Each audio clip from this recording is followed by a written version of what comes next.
Hi అండి అందరికీ. నేను మీ సీత. ఎలా ఉన్నారండి అందరూ? బాగున్నారు కదా? నేనైతే చాలా బాగున్నానండి.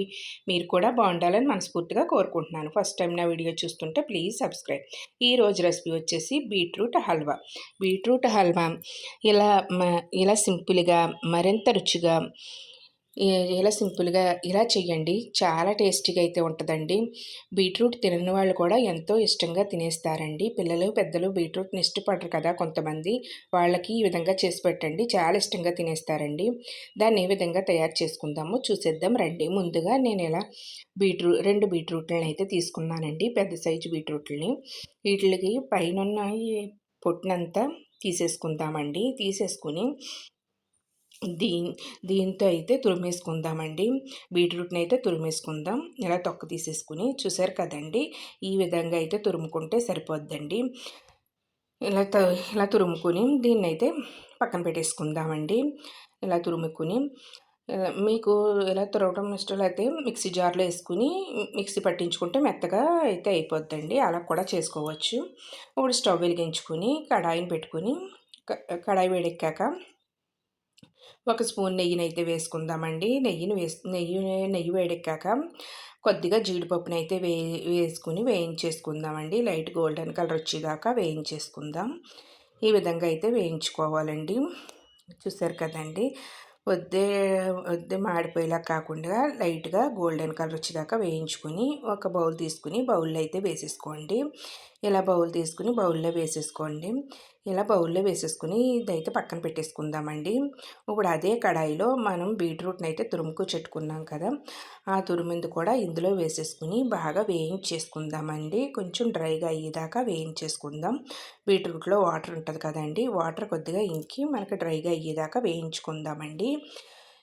ఈ విధంగా అయితే వేయించుకోవాలండి. డ్రైగా వేయించుకున్న తర్వాత మనమైతే ఇలా పాలు అయితే వేసుకుంటున్నానండి. నేను ఒక కప్పు బీట్రూట్ తీసుకున్నాను కదా, దానికి ఒక గ్లాసుడు పాలను అయితే పోసుకున్నానండి.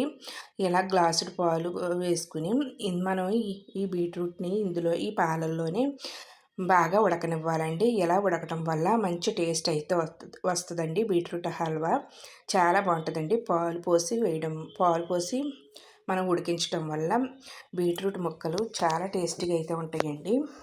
హల్వా అన్నది చాలా టేస్ట్గా ఉంటుంది. మొత్తం పాలన్నీ ఇంకిపోయేదాకా మనం ఈ విధంగా అయితే ఉడికించేసుకోవాలండి. ఇలా నేను ఒక కప్పు బెల్లానికి ఒక కప్పు బీట్రూట్కి ఒక అరకప్పు బెల్లాన్ని అయితే తీసుకున్నానండి. స్వీట్ ఎక్కువ తినేవాళ్ళు మనం కప్పు వేసేసుకోవచ్చు. నేనైతే అరకప్పు వేస్తున్నానండి. ఇలా అరకప్పు వేసుకుంటే కరెక్ట్ స్వీట్ అయితే సరిపోద్దండి.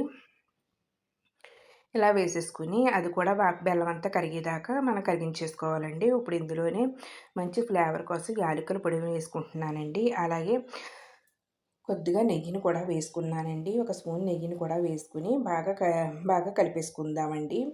చూసారు కదండి, ఈ విధంగా మొత్తం అంతా దగ్గర పడేదాకా మనం ఇలా ఉడికించుకుంటూ ఉండాలండి. ఇలా కలుపుకుంటూ ఉండాలి. మనకి ఈ మిశ్రమం బాండీ నుంచి సపరేట్ అవ్వాలండి. మొత్తం అంతా అంటుకోకుండా ఈ విధంగా సపరేట్ అవుతే సరిపోద్దండి. బాగా ఉడికిపోయినట్టే.